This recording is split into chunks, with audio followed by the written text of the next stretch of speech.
Começa agora, Café com Política. Uma realização 96 FM e Jornal da Cidade. São 7h34. Seja bem-vindo à 45ª edição do Café com Política. Eu sou o economista Reinaldo Cafeu. Comigo aqui na mesa o jornalista João Jabur. Bom dia, Jabur. Bom dia, Cafeu, bom dia, ouvintes, bom dia, telespectadores.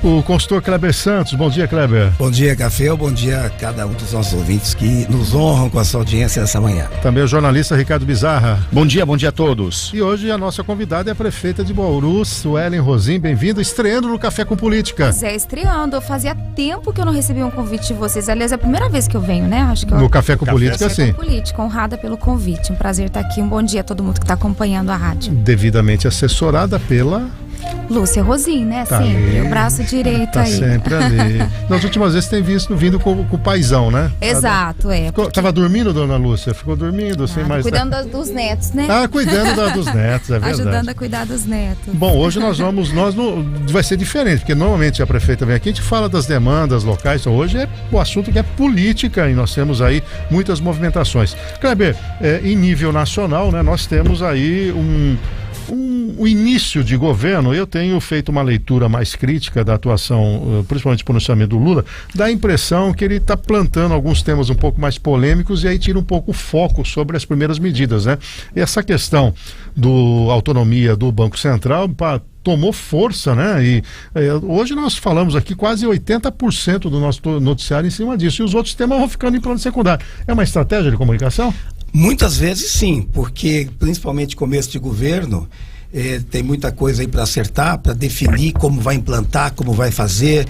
Eu estou percebendo que ele está tendo muita dificuldade em honrar tudo aquilo que foi prometido. Tem muita coisa que foi prometida. As pessoas estão aguardando a picanha, estão aguardando a cervejinha. E agora não chegou, viu, gente? Então, e aí começa a agonia. As pessoas estão cada vez mais imediatistas, né? A Sueli pode falar Exato. Isso muito bem, ninguém tem mais aquela paciência, então é uma cobrança muito grande, principalmente em função das redes sociais. Tenho certeza que o governo Lula está vendo isso de perto, e aí uma das estratégias normalmente é arrumar aquelas cortinas de fumaça para que a coisa vai desviando um pouco a atenção da cobrança, e o Lula é um especialista em declarações polêmicas, em ganhar manchete. Ele comunica muito bem, né? Apesar de não ser um estudioso de um assunto, ele naturalmente tem isso com ele. Então o que a gente tem visto aí é algumas polêmicas provocadas exatamente para desviar um pouco essa atenção e ganhar tempo. Agora, Suelen, é evidente que não era o teu candidato. Sim, e você apoiou o Bolsonaro, mas é o que temos, é o Lula, tá aí, né? Como é que você tem visto aí esse primeiro momento dele? A gente precisa separar, né, as duas funções, né? A prefeita da Suelen. A prefeita, o que é bom pela cidade, aquilo que é importante para Bauru, todos os projetos, inclusive eu estive em Brasília recentemente, eles vão continuar sendo prioridade, que Bauru está acima de qualquer coisa. Mas as minhas posições políticas se mantêm. E tudo que a gente está vivenciando hoje, todas essas discussões, essa falta, eu diria, de conseguir cumprir. Não é nem conseguir, acho que nós já sabíamos que ofertar picanha para todo mundo não daria certo, né? Por mais que isso tenha sido usado como uma fala, né? Uma fala mais figurativa, digamos assim, uma metáfora. A gente sabe que na máquina pública, seja federal, estadual ou municipal, as coisas são muito diferentes. Para você ofertar, você tem que ter muito, né? E você nem consegue fazer isso para todo mundo. Então, logicamente que a gente tem que torcer pelo Brasil. Acho que essa é a minha posição. Não teria como ser diferente. Mas já era bastante esperado, e inclusive a forma de comunicação, como seria. Acho que agora é torcer, porque eu falo, a gente está no mesmo barco. Se o Brasil se esse navio naufragar no meio do caminho, nós vamos juntos, né? Então acho que esse é o meu posicionamento. Mas eu já esperava que fosse assim, né? É uma comunicação que oferece muito, mas sabe que para oferecer muito vai ter que tirar de algum outro lugar, ou seja, vai estar sempre faltando. Agora, Jabur, esse posicionamento internacional, né? O Lula sabe fazer muito bem esse meio de campo, né? Esteve aqui na Argentina, agora está sendo recebido pelo Biden lá nos Estados Unidos, né? E ele tenta levar uma pauta que é muito cara para ele, nem sempre domina tudo, que é a questão ambiental, etc. Isso acaba trazendo para ele um protagonismo, e dá a impressão também que ele volta exatamente para uma reconstrução de imagem, né? Por conta da prisão que ele teve aqui, e isso pegou muito mal até toda a denúncia de corrupção do governo dele. O Lula vai ter que ser muito mais assertivo dessa vez, né? Aquele estilo criador de fatos, gerador de manchete, ele foi útil em determinado momento, né? Naquele tempo lá do primeiro governo, do segundo governo dele. Agora a cobrança é muito maior, o país está dividido ao meio, tem uma metade que não votou nele, que espera para ver aquilo que imagina que não vai acontecer, mas torce, como disse a prefeita, para acontecer, né? Mas ele precisa ganhar tempo e não ficar mais rompendo, inclusive, compromissos aí de campanha, por exemplo, a reeleição, né? Que não foi citada, ele já dizendo que é candidato à reeleição no primeiro mês, ele assumiu compromissos, isso não é só retórica, e cada vez que ele fala alguma coisa, que ele ataca o Banco Central, que ele começa a querer fazer uma queda de braço em relação à economia, seja para dar satisfação, seja para desviar a atenção, causa um dano geral para o país, causa uma perda de tempo no mínimo. Então é preciso que ele seja assertivo. Não é a mesma situação dos outros governos em que ele surfou, navegou, mesmo internacionalmente. O multilateralismo, que é a política diplomática dele achar que vai conciliar o mundo, que ele vai só no diálogo resolver todos os problemas, já se fala até dele, parece que ele já se ofereceu para intermediar lá uma solução para a guerra. Não é mais assim, né? O mundo é mais bipolar, né? A China está brigando com os Estados Unidos, que está esperando o Lula lá agora. Na próxima viagem é para a China. Então, numa mesa de cerveja. Exato, ele vai ter que fazer uma análise diferente. E o que você comentou, eu vejo porque assim, não tem mais a chance de erro no sentido de que já conhece muito bem a máquina. O nosso maior desafio, a gente perde muito tempo. Eu falo por estar vivenciando isso há 2 anos, você perde muito tempo descobrindo a máquina, descobrindo como tudo isso funciona, preparando a equipe. Às vezes você entra com uma equipe de trabalho, precisa mudar no meio do caminho, você precisa entender o sistema. Então, em diferentes esferas que acesse esse cargo pela primeira vez, ele passa por um momento de descoberta. Claro. Eu acho que essa experiência deve ser usada de forma favorável, que a gente espera. Ô, Sueli, seguindo esse raciocínio que você acabou de desenvolver, olhando aqui então nessa trajetória sua, do começo até agora, qual foi o seu maior erro e qual foi o seu maior acerto? Olha, eu acho que errar, eu não diria maior erro, a gente sempre tem coisas pontuais que você fala assim, poxa, eu deveria ter feito diferente. Né? Mas pra gente, esses 2 anos, o primeiro ano foi o ano de pandemia, não tinha nem muito que a gente era simplesmente tinha que encontrar a situação, um problema, resolver de imediato, e tudo muito complexo. Então acho que o grande acerto, também é difícil pontuar algo que seja muito específico, porque a gente pensa assim, são 14 secretarias. Em cada uma delas, você fala, poxa, avançamos nisso, isso não conseguimos alcançar ainda. E acho que essa maturação do mandato, né, esse diálogo, hoje as pessoas estão compreendendo muito mais, né, o que inicialmente era tido como eventual falta de diálogo, na verdade, existia um diálogo, mas essa comunicação, quem sabe, não chegava em sua plenitude para todo o sistema político, de certa forma. Então, hoje, muito mais alinhados, você consegue fazer esse diálogo acontecer. Mas é difícil pontuar um erro ou um acerto. Acho que cada pasta tem coisas que nós não chegamos ainda, né? Vamos pontuar. Toda a questão que envolve esporte, então tem muita coisa que a gente precisa arrumar ainda, né? Tem muito distrital, muita questão que envolve manutenção que a gente precisa melhorar, então isso não tem nos agradado 100%. Em compensação, em infraestrutura, a gente é a gestão que mais investiu e mais vem investindo nessa pasta de infraestrutura. A gente está tendo muitas obras importantes acontecendo na cidade, então tem sempre aquilo que a gente conseguiu fazer mais e aquilo que a gente conseguiu fazer menos. E quando se fala de política, eventualmente, para todo mundo era diferente, porque eu não vim de uma carreira política, né? Eu não fui programada dentro de um partido para o cargo. Na verdade, eu vim da iniciativa privada, com outra forma de se comunicar, com outro jeito de discutir as coisas, e hoje acho que as pessoas estão mais adaptadas a mim, e eu também estou mais adaptada, de certa forma, ao sistema, que muitas vezes depende de você ir lá, conversar eventualmente, discutir, rediscutir, quando a gente sabe que, na verdade, toda discussão ela é bem-vinda, acho que faz parte do próprio sistema, mas a máquina pública não nos dá a possibilidade de esperar muito. Então, uma discussão não pode demorar 2, 3 meses. Você tem que decidir muitas vezes. O que acontece hoje na prefeitura, daqui a pouco eu vou ter que decidir, ponto. Então, nem sempre você consegue ouvir todo mundo. Se você fizer realmente isso, você não vai conseguir fazer as coisas caminharem.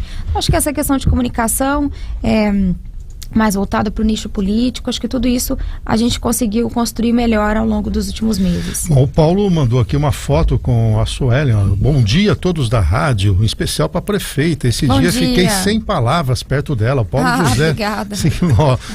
Sigoli.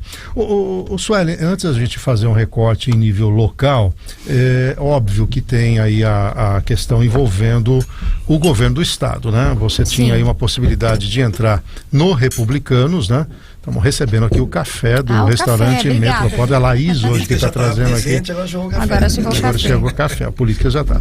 Então, a sua opção PSD, você abre mão de um eventual convite de ir para o Republicanos, que é o partido do governador. De qualquer maneira, o Kassab está ali, é secretário, tem a base, né?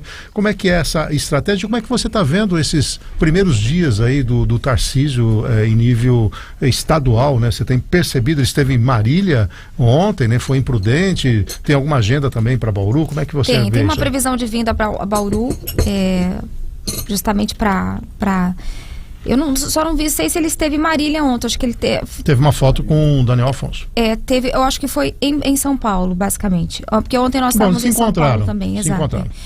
Mas o objetivo principal nosso é que ele venha, que ele volte a Bauru, né? Ele esteve na época da campanha eleitoral, então é um compromisso de passar pela cidade. Tinha uma agenda prevista, inclusive em janeiro, mas precisou ser remanejada por conta das chuvas, né? Teve em Campinas, teve em algumas cidades que foram bastante afetadas. E conversei com ele recentemente também. Então acho que essa proximidade junto ao governo do estado vai ser fundamental, porque muitas das nossas pautas, em especial o Hospital das Clínicas, tudo que envolve a saúde, ela vai ser uma das nossas grandes prioridades. Eu tive recentemente com o secretário estadual de saúde, ele também tem uma vinda prevista a Bauru para tratar essa questão da saúde regional, que muito nos impacta também, né? Porque a gente fala muito de Bauru, mas nós atendemos várias cidades da região. Lógico que eu tenho uma familiaridade muito grande com ambos os partidos, tanto republicanos como o PSD também. O convite aconteceu e estar na base do governo do estado, para a gente era extremamente importante, né? Não que o Podemos, que até então era PSC, não estivesse, porque o Gilberto tem um ótimo diálogo com o Tarcísio, fez parte da campanha eleitoral inicialmente dele, né? Esteve nessa comitiva junto com o Kassab, prefeitura por prefeitura, conversando com os políticos da região. Mas eu acho que se consolida um início, né, num trajeto meu no PSD, dentro do bloco do Tarcísio. Eu acho que isso vai ser importante para as nossas discussões. Eu acho que o governador como um todo, ele eventualmente trata a situação e não necessariamente o partido, mas estar perto de um partido consolidado, eu acho que nos dá uma grande diferença aí pelos próximos meses. Jabur? O Sueli, o PSD, seu novo partido, tem ministérios também lá no governo Lula, tem um acesso, o Kassab é muito hábil nisso. Você esteve com ele recentemente, né? Semana passada, se não me engano. Você acha que também facilita? Ele vai ser o canal lá em Brasília para as demandas da prefeitura? E aproveitando também, só para complementar, se você quiser tomar um café enquanto isso, o Tarcísio vai ser o grande elo seu no governo do estado. O Tarcísio, não, desculpe, o Kassab, junto ao governador Tarcísio, porque nós temos lá também o Rubens Cury, né, que é da Casa Civil, juntamente com o Kassab. E o Rubens Cury foi uma surpresa até positiva, né? Ele falou aqui no microfone que não tinha recebido nenhum convite, né? Que encerrava, né? E acabou permanecendo, né? É a dinâmica aí da política, né? E o Rubens Cury, eu sei até que quando você estava lá com o Kassab, ele chegou à sala, te cumprimentou, te elogiou pro Kassab, enfim, parece que tem uma ponte bem sólida sendo construída aí, né? Eu acho que, bom, primeiro o Tarcísio é um grande presente para São Paulo. Eu não só falei muito dele, mas acho que os primeiros meses de governo dele já demonstram uma experiência em gestão, né? Essa questão do envolvimento com as cidades, com o interior de São Paulo também. Então, acho que vai ser um mandato realmente que vai trazer grandes benefícios para São Paulo e toda a sua equipe também, que é uma equipe muito técnica, muito coesa. Eu acho que tem tudo para dar certo. Logicamente que em Brasília, muitas das nossas pautas também passam por lá, né? A gente tem desde uma estação de tratamento de esgoto, que ainda tem uma parte dela, um braço em Brasília. Então, o Kassab tendo esse contato lá acaba sendo um canal para qualquer situação que a gente precise resolver em Brasília. E da mesma forma, o Tarcísio, mesmo o Tarcísio sendo uma pessoa que a gente tem um grande acesso, eu acho que a gente tem também a expertise do Kassab juntar todo um cenário como um todo, né? Então, eu diria que hoje, tanto partidariamente como em termos de governo, nós seremos muito bem atendidos. E isso para Bauru, e eu falo para a região, é extremamente importante. Não só para mim, mas que vários dos outros prefeitos que têm um alinhamento. É o caso do prefeito de Marília, que também é extremamente alinhado. Bauru, Lençóis Paulista tem uma grande proximidade também com o Kassab. Então, tem vários prefeitos da região que vão poder ter nessas bases, tanto no estado e de certa forma um canal junto a Brasília, que vão nos ajudar a resolver os problemas crônicos das cidades. Então eu vejo tudo com bons olhos. E só para emendar nessa linha de raciocínio ainda, falando em apoios, em pontes, o capitão Augusto, logo que você mudou de partido, ele anunciou uma pré-candidatura, o PL anunciou, e assim, a gente não percebe muita proximidade entre você e o deputado capitão Augusto. Ou isso é apenas uma impressão? Vocês têm uma boa relação? Você acha que ele também pode ser um elo entre Brasília e Bauru?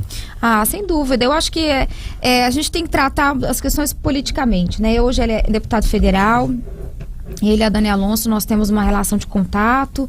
Sempre que há necessidade de qualquer pendência, nós o procuramos, sem dúvida. Temos o senador Marcos Pontes também como um grande elo para nós. Agora, é natural que as pessoas divulguem as suas pré-candidaturas. Eu estou em 23, muitas pessoas estão em 24 e eu não posso me dar ao luxo de estar em 24, porque eu tenho uma cidade para tocar em 2023. Então eu procuro focar muito nisso. Muitas pessoas trazem essas informações antes, né, esses pré-lançamentos de candidatura, mas a gente tem que ter um foco só. Isso não nos impede de continuar pensando em Bauru, naquilo que é importante ser discutido junto ao deputado, enfim. Acho que as portas dele estão abertas e as portas da prefeitura para ele também continuam. E no caso do Rodrigo Agostinho, no Ibama? Eu acho que para ele deve ser uma grande realização. Eu acho que para Bauru também, de certa forma, né? Ter representantes nossos, né? Diferentes das esferas, eu acho que só a cidade ganha com isso. Inclusive, publicamente, desejo sucesso nesse desafio para ele. E eu vejo com bons olhos, né? Eu acho que temos representantes em diferentes partes, e principalmente nessa questão ambiental que envolve o governo federal, para ele, sem dúvida, é uma grande conquista, né? Tem conversado com o senador Marcos Pontes? O que você espera, inclusive para alguma coisa em relação à cidade de Bauru? Eu estive com ele na posse, né, num jantar de confraternização, também posteriormente, logo depois da posse, conversamos bastante. Eu acho que nós temos algumas pautas importantes ligadas também à própria pauta que ele sempre defende, a tecnologia e tantas outras, essa proximidade com os problemas de Bauru, as coisas macro, né, de desenvolvimento do município. Eu acho que a gente tem um estreitamento muito grande e a partir de agora a gente vai poder contar também com ele demais em Brasília, né? Ele se colocou à disposição para ser a voz do município lá. Então acho que essa parceria vai ser fundamental. Eu acho que não teria nem como ser diferente. Ele é daqui, ele sabe dos nossos problemas e vai poder nos ajudar aí quando for necessário. Ainda seguindo nesse raciocínio político, uma das características fundamentais do princípio de Estado é justamente o sistema organizado em poderes distintos, independentes, mas ao mesmo tempo harmônicos.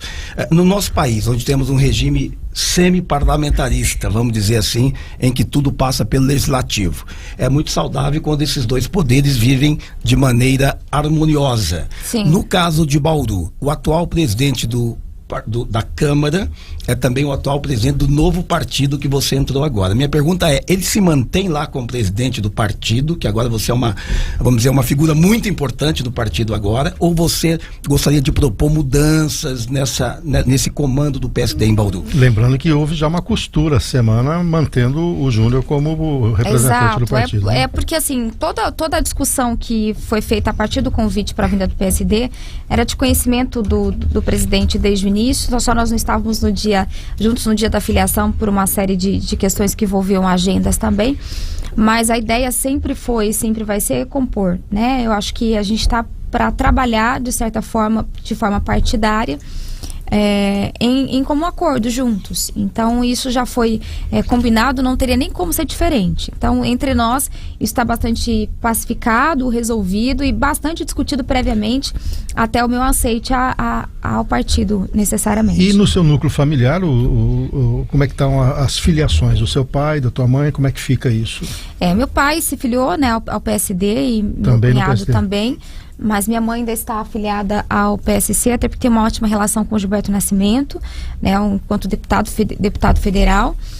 Mas acho que basicamente é por fazer parte, eles, na verdade, eles acabam me representando mais no partido do que eu dou conta, eventualmente, de pertencer ali, porque a prefeitura me toma bastante tempo. Então, a figura deles no partido, na verdade, é mais me representando o nosso trabalho lá e estando dentro desse diálogo partidário para que eu consiga tocar a cidade, que precisa aí de muita coisa para fazer. Então, muitas vezes não dá para conciliar as duas coisas.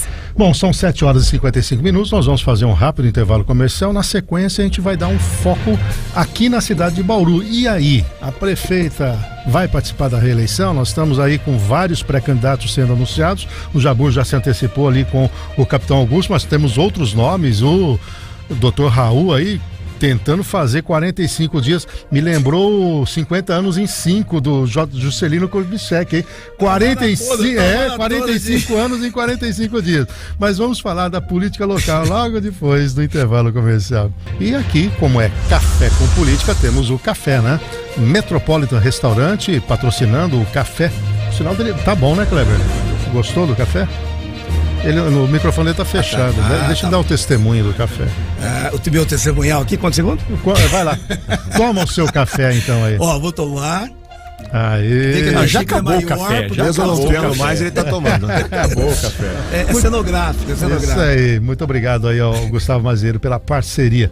Bom, é óbvio, prefeita, que certamente a gente já sabe, já deu uma pista, eu tenho que governar, tem gente que tá com a cabeça em 24, eu tô com a cabeça em 23, mas aqui no Café Política a gente tem trazido atores da política local. Estiveram sentados aí onde a senhora está. O Rodrigo Mandalite falou, se eu tiver apoio, eu sou pré-candidato. Carlos Braga sentou aqui, olha, se eu tiver apoio, sou pré-candidato. Doutor Raul, sentado aí, falou, tô lançando a minha pré-candidatura. Marcos Bilancieri, se a prefeita não vier pro meu partido, tô colocando o meu nome, não obstante ele também ter buscado alternativas aí. E aí? Eu vou dar uma informação rápida aí nesse meio tempo que eu soube anteontem. E o capitão Augusto também trazendo. E uma informação, o pessoal, nessa onda, o pessoal de centro-esquerda, vários nomes, um partido juntos, mas nomes independentes também, sentaram-se 40 pessoas, então estão discutindo uma frente de centro-esquerda e um nome possivelmente mais para depois, só para complementar. Então tem esse bloco também trabalhando. E foi feito um convite a um jornalista aí que declinou também. Então, prefeita, e aí? Olha, por mais que você fale, olha, precisamos analisar o cenário de 24, não, ainda não é uma certeza que eu vá para a reeleição, não descarto, até porque nunca descartei, mas sempre deixei claro que o meu desejo era, naquele momento, não ir, né, era completar os meus 4 anos de mandato. E isso ainda tá na berlinda, né? Então eu não digo para você hoje, não há certeza absoluta de uma reeleição, assim como eu vou esperar as coisas se construírem. Porque muita gente imagina que você pensa numa carreira política e vai dar sequência, mas existe uma vida pessoal, né? Existem planos paralelos que você quer desenvolver na vida enquanto pessoa. Eu falo, né, tem um caminho ainda pela frente, alguns projetos pessoais a realizar, e quando você vai para a prefeitura, você é prefeito 48 horas, Nem né? 24. Não são 24. Então você tem toda uma dedicação 100% a isso. Eu espero conseguir concluir, pelo menos grande parte daquilo que eu me comprometi com a população, e vou realmente pensar nisso em 2024. Acho natural essas movimentações em 23, mas para nós, para mim, particularmente, isso atrapalha muito o nosso andar dentro da prefeitura. Então, quando o pessoal fala para mim internamente de reeleição, eu falo, reeleição é ser discutida e decidida no ano que vem. Não digo decidida no começo do ano que vem, porque é natural, ou em dezembro começam discussões, mas para a gente é muito cedo, até porque eu não tenho a prerrogativa de pensar nas duas coisas no meio do caminho. Eu tenho que realmente trabalhar por aquilo que a gente tem que entregar.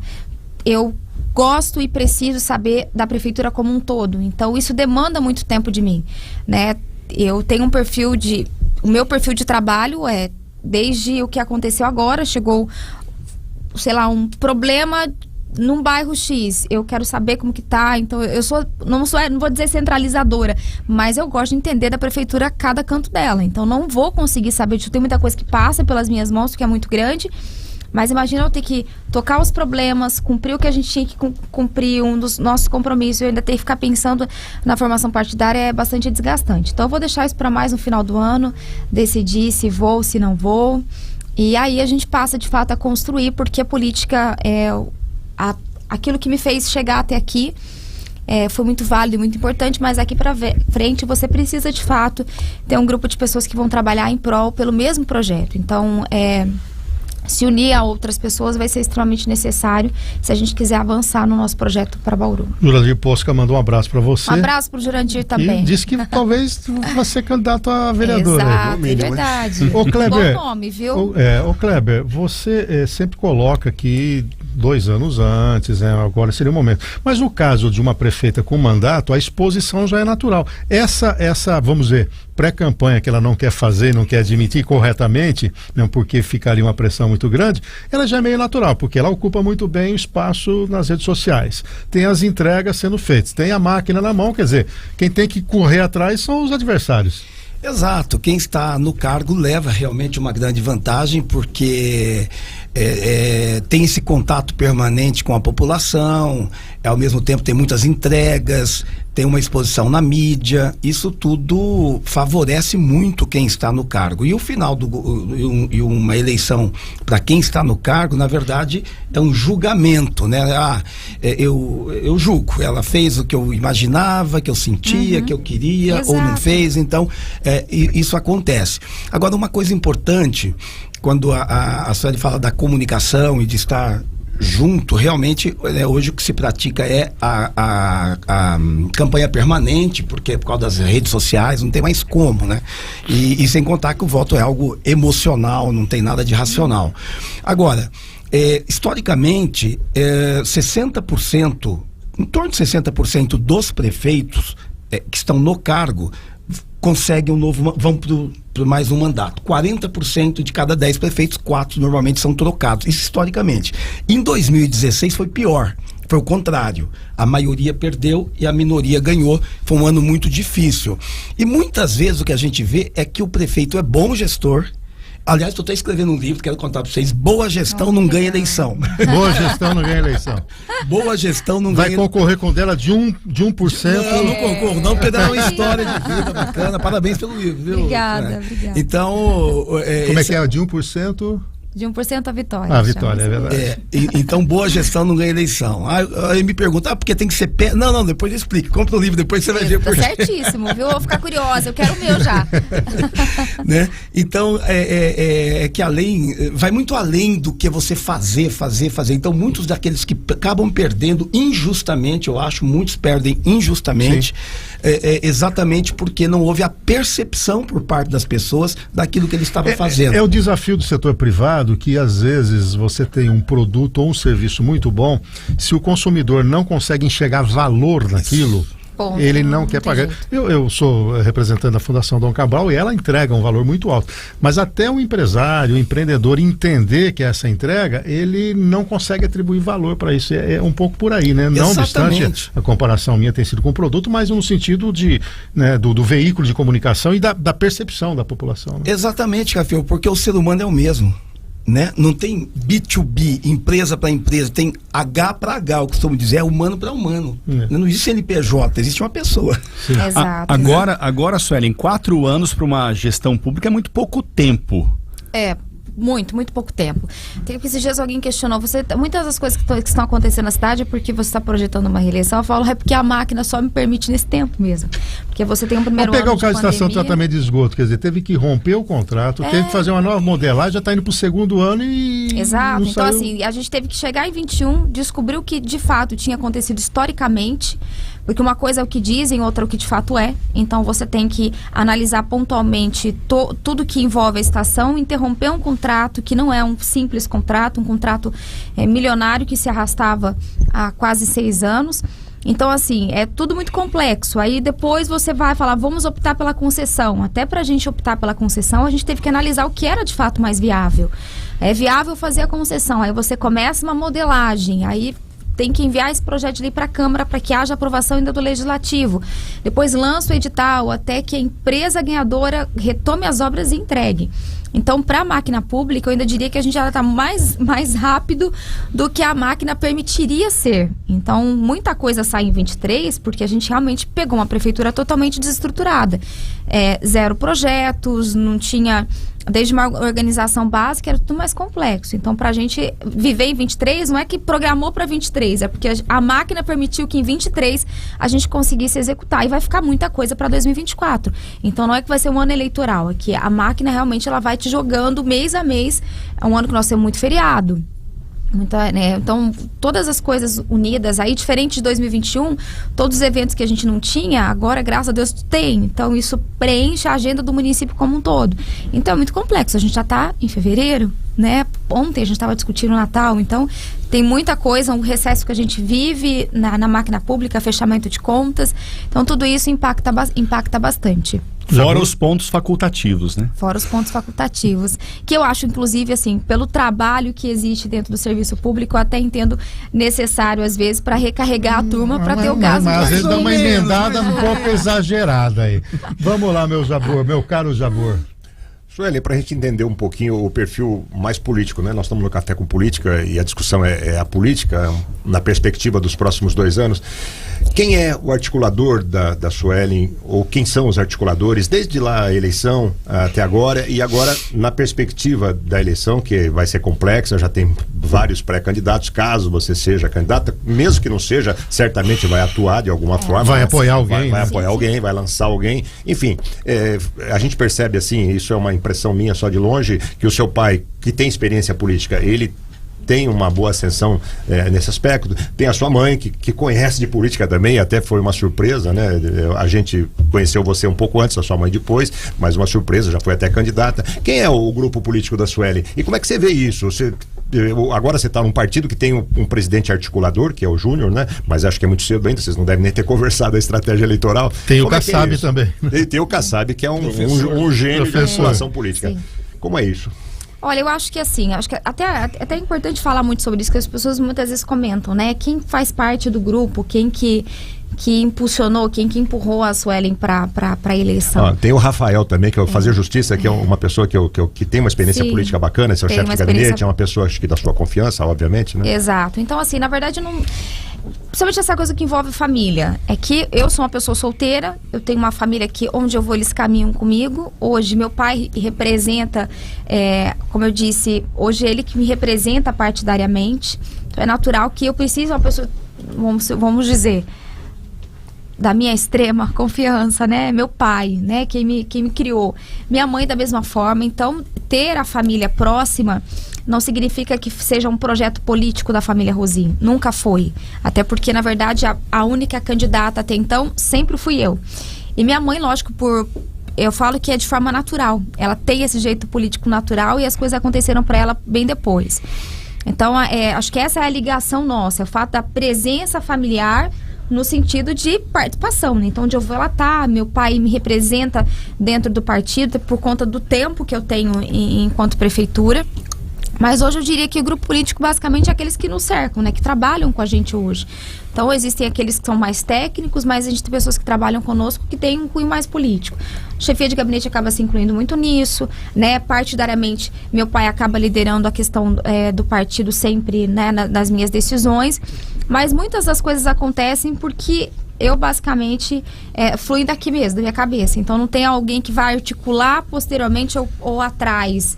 Pelo contrário, até porque na hora do vamos ver, como se diz, é a prefeita que tem que responder, é a Suelen que vai ter que decidir. Agora, não vai ter Suelen, você fez uma dobradinha com o Dr. Orlando e naquela oportunidade, a leitura correta, na minha opinião, era alguém que vem de fora da política, tem uma penetração pela profissão, né, muito conhecida, na periferia principalmente, vem também do núcleo evangélico, que a gente não pode deixar de considerar, e traz o Orlando, que tinha aquela visão do gestor, de alguém que poderia inclusive abraçar outras lideranças da cidade e tudo mais. E o que a gente percebe que ele teve um protagonismo inicial, a gente até imaginava que ele seria mais gestor e menos operacional, e aí teve a pandemia, ele teve que ir para a secretaria, mas também nós observamos nesses últimos 6 meses que ele está meio quietinho, então vamos lá, numa expressão mais chula aí, colocado de escanteio, né, Jabu? Não. E aí, como é que está a situação do Orlando com a prefeita e, em perspectiva também, é um nome a ser lançado ou para vereador, ou eventualmente para prefeito, ou continuar como vice-prefeito e até mesmo fazer um trabalho para que ele se fortaleça como deputado. Inclusive o Orlando tem o slogan, né? O vice tá on, é isso? Exato. Não, jamais. Escanteio não. O doutor Orlando atua como ponto nevrálgico pra gente no governo, que o doutor Orlando é muito mais discreto do que eu, porque as pessoas me acompanham mais nas redes, diferente dele, né, mas ele tem uma atuação no governo totalmente plena, né, muitas das coisas assim, não tem algo que eu mude ou que eu faça assim que a gente discuta juntos, né, então nós temos os nossos cafés, se não semanais, a gente tenta cada 15 dias fora desse ambiente de prefeitura para discutir o governo. Ele é na verdade os meus olhos e os meus ouvidos, então tem muita coisa que eu não vi, que eu não vejo e que ele acabou. Quer dizer, o entrosamento continua mesmo. Continua no mesmo nível. Você não vendeu que nem o Gazeta 2 prefeitos, mas continua sendo assim. Não, ele é assim, simplesmente assim, uma pessoa extremamente importante, a quem eu ouço muito, né, em quem a gente divide muito isso, é que a atuação dele acaba sendo mais discreta, mas eu diria um vice extremamente atuante, né, aquele que cobra, aquele que está olhando, aquele que visita os lugares, aquele que atende, inclusive, lá no gabinete, na sala dele, então ele sempre fala, prefeito, eu vou atendendo as pessoas, vou filtrando aquilo que é importante pra gente e depois a gente conversa, senta e despacha junto o assunto. Então todo dia a gente se encontra um pouquinho, então ele está muito por dentro das ações de governo. Ouço muito o doutor Orlando, até porque existe uma experiência de vida, né, tanto ele como a dona Lúcia, que são fundamentais. Então essa parceria continua. Logicamente que no ano de 21 o protagonismo foi maior porque ele era secretário de saúde no momento extremamente difícil da pandemia. Em 22 ele foi candidato a deputado federal, então tende a aparecer um pouco mais. E agora ele se reporta, né, como vice e aí participa dessas coisas mais internas. Mas é meu braço direito ali, a quem eu mando um abraço e agradeço muito porque ele topou esse desafio. Realmente deixou sua vida privada, se expôs porque gosta da cidade, porque ama Bauru e vamos continuar juntos se Deus quiser. São 8h18, esse é o Café com Política. O Flávio Guedes mandou um abraço, disse que está no mesmo partido agora. Vocês estão juntos no mesmo partido, né? E fiquei sabendo recente agora. Ele está afiliado. Mas sucesso aí, Flávio. Estão juntos, no PSD. A Câmara Municipal é importantíssima.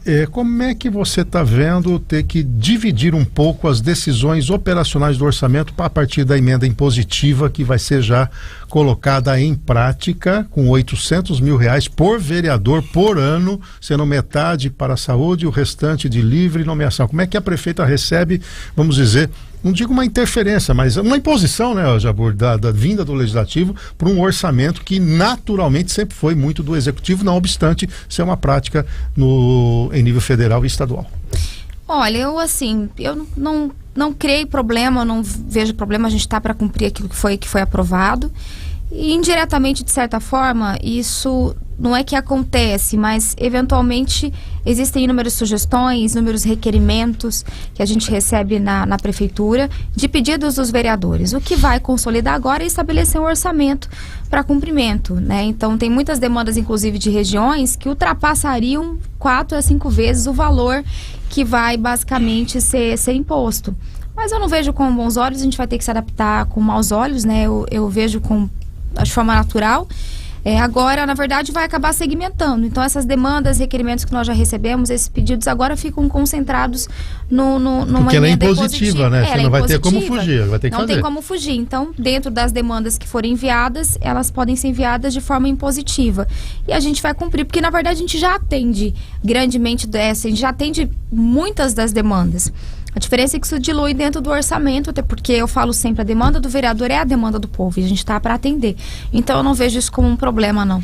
Ô Kleber, olhando um legislativo, que ali pode ter inclusive potenciais candidatos, é sempre um desafio para quem está no executivo, muito grande, né? E o legislativo, só para complementar, que tem o presidente do partido, que tem as principais comissões com a oposição, e aí tem o líder agora, o Sardim, que é novíssimo. Né? E vai estar aqui conosco segunda-feira, vai estrear também aqui. Olha, a emenda impositiva, ela acaba ajudando bastante o vereador, evidentemente que ele passa a ter recurso também, e não só apenas como aquele despachante, né? Aquele que fica recado que só pede, mas não tem poder, ele acaba tendo poder agora. E isso ajuda muito até para a própria reeleição do vereador. Por outro lado, eu acho que a Sueli, o prefeito, acaba ganhando um pouco nisso também. Sabe por quê? Pensando bem, a partir de agora, se vem aquele bairro, alguém cobrar o prefeito e diz, olha, o vereador tem uma verba de tanto, pede para ele. É uma forma de transferir bastante essa responsabilidade. Já estou pensando aqui como é que a gente rebate isso. Mas olhando na perspectiva do legislativo, né, Jabor, você ter 21 cadeiras, tendo toda a estrutura da Câmara Municipal por trás de comunicação e com a emenda impositiva, quer dizer, a chance de reeleição cresceu muito, né? Cresceu bastante. A Câmara vai ter que se comportar agora de uma forma também muito propositiva, muito equilibrada. Não sei se nos 2 primeiros anos isso ocorreu, eu acho que não tanto, mas agora você tem essa ferramenta, agora você tem a reta final aí o segundo mandato, o segundo período em direção às eleições. Então os vereadores vão ter que ter muita responsabilidade, se discutir muito, mesmo a oposição, que não deve ser oposição por oposição só, né? E tem os desafios, o que mais importa, os desafios para vencer aí em relação a Bauru, os temas estruturantes que vão ser discutidos, né? A Câmara vai ter que ter, é de mão dupla, né, a responsabilidade, a prefeita em relação a eles. E ainda mais serão mais 4 canetas, né, para requerimentos e pedidos para a prefeitura. 25, né? 25. A partir de 25. A partir de 25. Eu acho que basicamente assim, o diálogo é uma coisa que eu sempre preguei, sempre me coloquei à disposição para ter. Agora, logicamente, o desafio maior no meu caso é que a gente tem já as cobranças normais. Aí você tem uma oposição que tem um único interesse, muitas vezes invalidar tudo aquilo que a gente está construindo. Não. O que eu sempre digo é que contra fatos não há argumento, né? Existe. Você acha essa oposição implacável mesmo com você? Nós passamos 2 anos aí com comissões especiais de inquérito que não tinham o menor sentido, passamos por uma processante que tinha deixado claro quais eram as nossas intenções, e a tendência nesses próximos 2 anos, a gente percebe já grandes movimentações nesse sentido, com o objetivo de travar a máquina, né? Travar no sentido, aquilo que for bom para a cidade, a gente vai enrolar bastante para não ter tempo de executar. Isso é bastante comum, mas isso não é Bauru, isso é política de modo geral. Mas eu tento administrar da melhor forma possível. Eu falo sempre, as pautas e os projetos não são da Suelen. As pautas e os projetos são para a cidade. Aquilo que for importante para a cidade tem que ser priorizado por ambas as partes. Então, acho que esses próximos meses vão ser de diálogo, a gente vai ter que enfrentar, mas também vão ter que ser de transparência, né? No sentido de, o governo não fez por quê? Então, vamos ouvir os dois lados, né? A gente vai, talvez tenha um enfrentamento maior para esclarecer ponto a ponto. Porque eu falo contra tudo que vem sendo feito nesses 2 anos, eu falo são 2 anos, 1 ano que a gente só tratou pandemia e que a gente não conseguiu tratar os problemas crônicos da cidade. A gente está tratando isso em 22, 23 e vamos tratar em 24, se Deus nos permitir. Então, acho que essa questão da oposição, muitas vezes, de querer invalidar, de querer aplicar em mim rótulos que não existem, a gente vai ter que combater cada vez mais ferrenhamente, porque, infelizmente, até uma informação que diz que a fake news ou aquilo que é negativo corre 6 vezes mais do que aquilo que é positivo. Então, muitas vezes a gente trabalha ao longo do mandato para construir algo e aí a gente descobre que estão tentando destruir absolutamente tudo. Então, tem várias coisas do governo que avançaram. Eu sempre falo, tem muita coisa para fazer, logicamente. Mas a gente também tem que olhar para o retrovisor e falar, peraí, como que era? Né? Certa vez eu dei uma entrevista, a pessoa falou, a cidade está cheia de buraco. Eu falei, olha, mas é cheio de cavalete sinalizando os buracos. Eu falei, você sabia que quando a gente assumiu, a gente não tinha cavalete para sinalizar? Isso significa que a gente está avançando. Mas ainda tem muita coisa para fazer. Então, acho que esse vai ser o desafio. Kleber, para a gente finalizar... Sueli, como todos nós sabemos, um dos maiores problemas de Bauru são as inundações da Avenida Nações Unidas. É uma situação que até hoje não foi resolvida por falta de recurso, é uma obra muito cara e o município sozinho não tem condições de resolver. Eu escutei em São Paulo que o secretário Kassab está muito disposto a ajudar você a conseguir esse recurso, que inclusive na sua ida para lá ele pontuou isso, de te ajudar. Eu gostaria que você nos dissesse se isso realmente aconteceu, se é real e se há mesmo essa possibilidade de finalmente a gente ter esse apoio para resolver o problema da enchente. Sem dúvida, nós tratamos 2 pontos principais, que é a saúde, que é a nossa prioridade. A gente não pode mais continuar com a nossa população esperando nas nossas UPAs por vagas de internação, vagas de UTI, é muito sério. Então, esse nosso principal foco é que haja uma construção maior junto ao Estado para que as vagas de internação saiam no tempo que a população precisa e não mais a gente ter aquela fila de pessoas, de famílias esperando uma vaga nos hospitais. As pessoas precisam ser atendidas em sua plenitude. Então essa foi a primeira pauta que nós discutimos e um segundo ponto foi as Nações Unidas, porque a gente tem que pensar não só no recurso, mas no projeto que seja mais viável e mais rápido de ser executado. Então, esses 2 pontos vão ser a âncora dos nossos assuntos aí junto ao governo do estado. Lógico que a gente tem muitas outras coisas, tem habitação para se resolver, mas eu acho que esses 2, eles são tidos como bastante urgentes. E nós estamos tratando esse assunto com eles e as portas estão bem abertas. Eu tenho outras reuniões na próxima semana, inclusive, para tratar sobre esse assunto. Muito bem, você acompanhou aqui o Café com Política. Kleber, um abraço para você. Boa semana. Sexta de carnaval tem programa aqui, viu? Pode ser programado. Vai viajar, não. Para mim é ficar tranquilo em casa com a família. Muito bem. Obrigada. João, boa semana para você. Obrigado a todos, obrigado, prefeita. Obrigada pelo Até convite. Sexta. Um abraço para vocês e bom fim de semana. Bom, então, confirmada a candidatura para reeleição. Nem tanto, amanhã nem sai tanto. no Entrelinhas, né? Só que não. Só que não. Vai fazer aí assim, prefeita sai pela tangente, não disse disputa Não, em 2024. eu tava pensando nisso, vai sair assim. Encanou. Prefeita não admite, mas não diz que não é também. A manchete já tá feita. Tá feito. Para você, um excelente final de semana. A gente volta a se falar na segunda-feira. Tchau, tchau.